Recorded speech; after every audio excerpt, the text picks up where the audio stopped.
দেখো বুলেট কর্তৃক তক্তা ভেদ করা সংক্রান্ত শর্টকাটগুলো খুবই ইম্পর্টেন্ট। এই শর্টকাটগুলো যদি তোমার আয়ত্তে থাকে তাহলে এই রিলেটেড এমসিকিউ দেখা মাত্রই তুমি চোখের পলকে সলভ করে দিতে পারবা। তো শর্টকাটগুলো দেখো। তো প্রথমটা হচ্ছে বুলেট যদি এস দূরত্ব অতিক্রম করে তারপরে যদি তার বেগটা আদি বেগের 1/n অংশ হয়ে যায় তাহলে বুলেট আরও কত দূর প্রবেশ করবে সেটা বের করতে হলে x = s/n² - 1।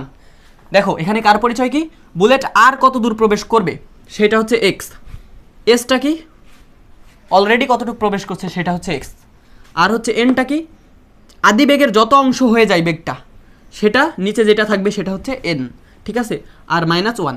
তো এই শর্টকাট যদি নাও বুঝো এক্সাম্পল দিলে সহজে বুঝে যাবা, সমস্যা নাই। আর পরের শর্টকাটটা কি, তো পরের শর্টকাটটা হচ্ছে বুলেট এ সংখ্যক তক্তা ভেদ করতে পারে, মানে মনে করো একটা বুলেট 5টা কিংবা 10টা তক্তা ভেদ করতে পারে।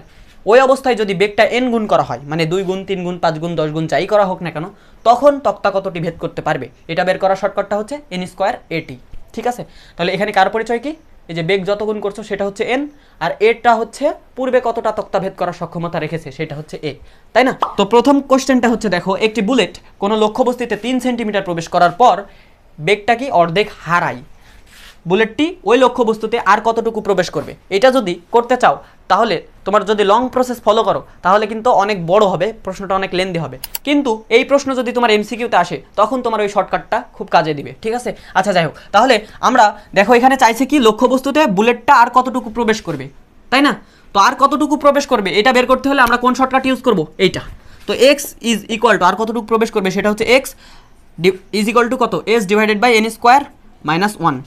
তাহলে এসটা কি বুলেট কতটুকু অলরেডি প্রবেশ করছে সেটার মান কিন্তু এখানে দেওয়া আছে 3 সেন্টিমিটার। এনটা লাগবে, তোমার এনটা বের করা হচ্ছে প্রধান চ্যালেঞ্জ। তো এন কিভাবে বের করবা, তো এন এর পরিচয়টা আমাকে ভালোভাবে বুঝতে হবে। দেখো এখানে এটা হচ্ছে বেগ আদি বেগের 1/n অংশ হয় অথবা হচ্ছে অবশিষ্ট থাকে, 1/n অংশ অবশিষ্ট থাকে, অবশিষ্ট থাকে। তো দেখো এখানে বেগ অর্ধেক হারাই যায়, বলা হয়েছে যে 3 সেন্টিমিটার প্রবেশ করার পর বেগটা অর্ধেক হারায়, পুরা যা বেগটা ছিল, মনে করো প্রথমে বেগ ছিল ইউ, এখন বেগ এর ভিতর থেকে হারাই গেছে, কতটুক হারাই গেছে, অর্ধেক হারাই গেছে। তো অর্ধেক যদি হারাই যায় তাহলে অর্ধেক অবশিষ্ট থাকে না, তো অবশিষ্টটাই তোমার কিন্তু লাগবে, বুঝছো, অবশিষ্টটাই লাগবে। তাহলে বেগ প্রথমে ছিল ইউ মনে করো, এখন কি বেগটা অর্ধেক হারাই গেছে, তাহলে অর্ধেক হারাই গেছে তার মানে কি সম্পূর্ণ এক অংশ, মনে করো সম্পূর্ণ বেগটাকে 1 ধরে নাও, এখন অর্ধেক হারাই গেছে তার মানে তার মধ্যে থেকে হাফ বাদ দাও, তাহলে কি থাকছে বলো তো, হাফ থাকছে না? তাহলে এখানে দেখো তো বেগ কতটুকু অবশিষ্ট আছে, 1/2 বা হাফ। তাহলে যদি এইটাকে এই ফরম্যাটে প্রকাশ করতে পারো দেন তুমি এটা সলভ করতে পারবা। এখন এই যে অবশিষ্ট অংশটুকু এটা যদি 1/n এর সাথে তুমি কম্পেয়ার করো তাহলে দেখো তো এখানে এই যে 1 ডিভাইডেড বাই নিচে কি আছে, নিচে আছে 2, এই 2টাই n না, যেহেতু নিচে যেটা থাকবে সেটাই হচ্ছে n, এখানে নিচে কি আছে বলো তো, 2 আছে, তাহলে 2ই হচ্ছে n। অবশিষ্ট অংশ যতটুকু থাকবে সেইটার নিচে যেটা আছে সেটা হচ্ছে n, তাহলে অবশিষ্ট আছে হাফ, হাফ নিচে কি আছে 2, তাহলে কি এটাই হচ্ছে n। তাহলে n এর পরিচয় বের করাই হলো মুখ্য, ঠিক আছে? অর্ধেক হারাই এইটা লাগবে না, তোমার লাগবে অবশিষ্ট কতটুকু থাকে, ঠিক আছে?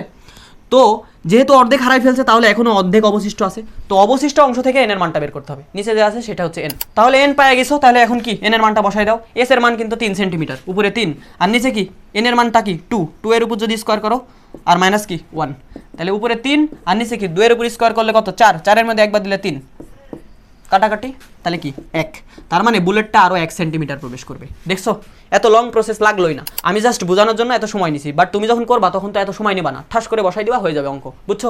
তোমার এখানে মাথায় রাখতে হবে যে কতটুকু হারাচ্ছে এটা লাগবে না, এখানে লাগবে অবশিষ্ট কতটুকু থাকছে বা কতটুকু হচ্ছে, ঠিক আছে? এইটা সেখান থেকে এনের পরিচয়টা বের করতে হবে। তো আশা করি এটা বুঝছো। আর পরের শর্টকাটটার জন্য আরেকটা আমরা এক্সাম্পল করব, দেখো। তো এখন যদি আমরা এই শর্টকাটের জন্য একটা এক্সাম্পল করি, দেখো তো এখানে বলা আছে যে একটা বুলেট 5টা তক্তা ভেদ করতে পারে, বেগ 3 গুণ করলে বুলেটটা কতটি তক্তা ভেদ করতে পারবে, দেখো তো এটার সাথে সামঞ্জস্যপূর্ণ না? তো বুলেটটা কতটি তক্তা ভেদ করতে পারবে বেগ n গুণ করলে সেটা বের করার শর্টকাটটা কি, n²a। এখানে n এর পরিচয় কি, বেগ কত গুণ করছো, দেখো তো বেগ কত গুণ করছো, 3 গুণ, তাহলে 3 এর পুরো স্কোয়ার গুণ এটা কি কতটি তক্তা ভেদ করতে পারে, 5টা, তাহলে এখানে 3 এর পুরো স্কোয়ার মানে 9 গুণ 5, 5 নং 45, তার মানে বেগ 3 গুণ করলে 45টি তক্তা বুলেটটা ভেদ করতে পারবে। তাহলে দেখছো এই শর্টকাটগুলা খুবই ইম্পর্টেন্ট, যদি তোমার জানা থাকে তাহলে তুমি সহজেই অবজেক্টগুলো খুব দ্রুত সলভ করতে পারবা। তো দেখা হচ্ছে নেক্সট কোনো ভিডিওতে ইনশাল্লাহ। এরকম আরও শর্টকাট তোমার জানার পরিধিটা আরেকটু বৃদ্ধি করার জন্য আমাদের সাথে যুক্ত থাকো। আসসালামু আলাইকুম।